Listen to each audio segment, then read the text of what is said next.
So, if we're thinking about how the Church of England in the Jamestown colony operates, we begin to reflect upon this issue of authority, we can quickly identify a couple of real problems. One is the absence of bishops. There was never a bishop in the colonies until the 1780s. That is, until after the American Revolution had ended. Through that time, the Bishop of London had oversight. Often the clergy who were sent to the colonies were not the best candidates for ordination. That is, the best candidates for ordination often stayed in the Church of England. And so you either had people who were very enthusiastic about the missionary work on the frontier, or you had clergy who were not fully functional in terms of their ability to be effective leaders. There is a chronic shortage of ministers in the colonies. 2/3 of all clergy died within 5 years of arriving for the first 50 years of the history of the colony in Virginia. After 1660, the average length of service increases to about 10 years. There is a frontier situation. The laity often are poorly educated. There is a native population that is at times hostile, and there's war that breaks out. There's a difficulty of travel and communication. First of all, simply the challenges of traveling in a new colony where the English system of transportation is not well suited initially. The other issue is simply the problem and difficulty of transatlantic travel. Mortality rates are high aboard ships. If you need to get advice from your bishop, it could take a good 6 to 9 months to send and receive a letter.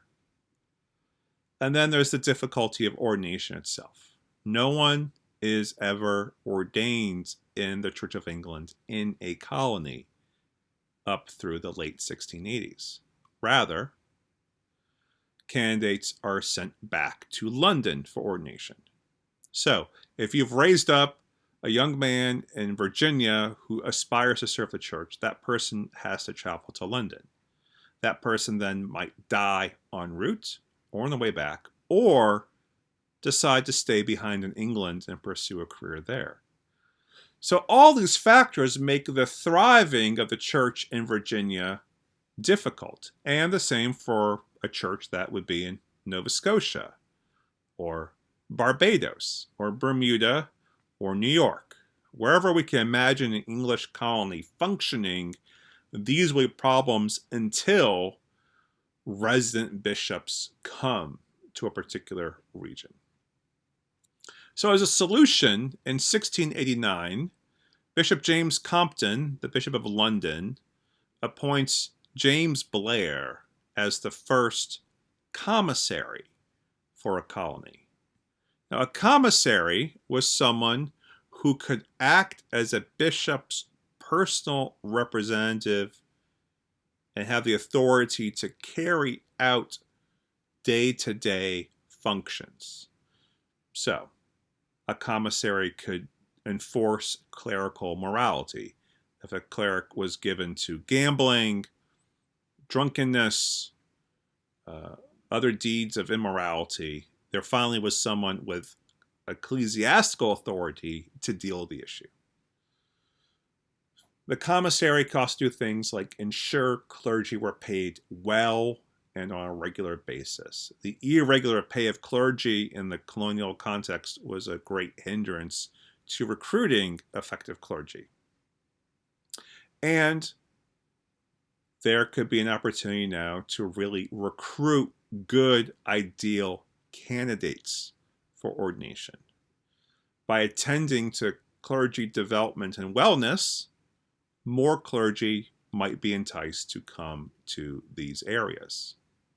And a training institution is established for clergy. In 1693, the College of William and Mary is established.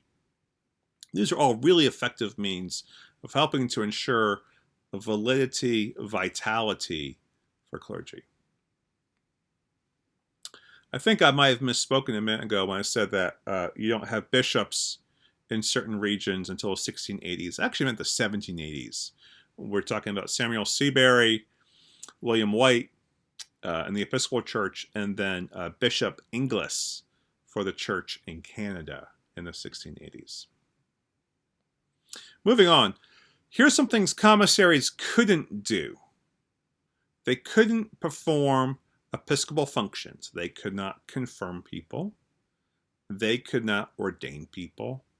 And they could not consecrate churches. This is very interesting, especially the issue of confirmation. And we often think of confirmation as this normative ideal for people in the Episcopal Church.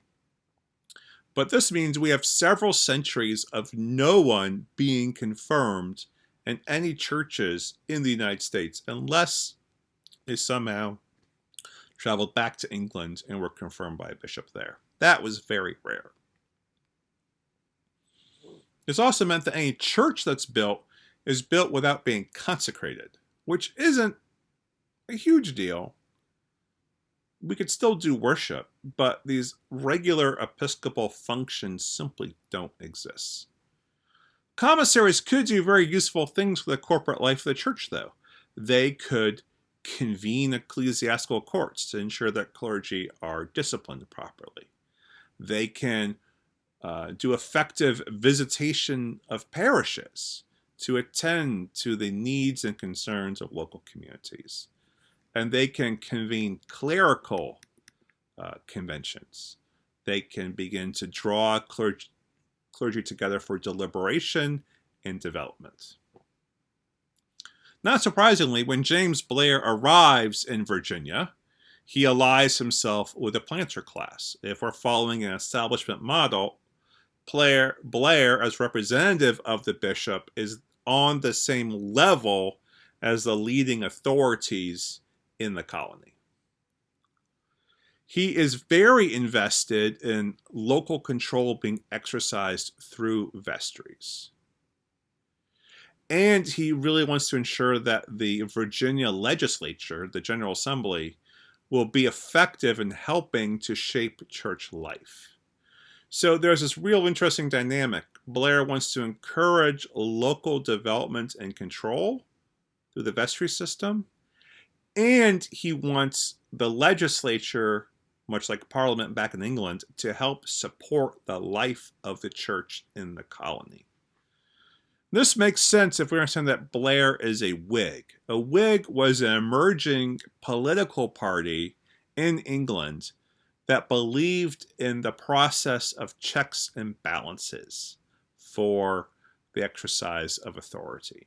So just as a Whig in England is arguing that Parliament ought to be a check on the authority of the monarch, in Virginia, a Whig like Blair would hope that the General Assembly would be a check on the governor's authority, but also help to ensure the church itself thrives.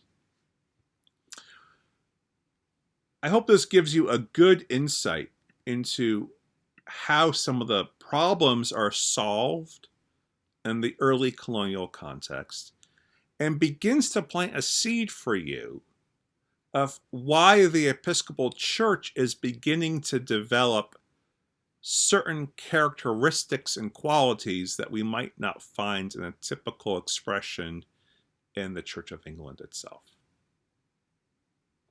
Next time, we're going to look at a video about how indigenous people and African people are brought into the colonial sphere in Virginia and what that means for the quality and character of Anglicanism.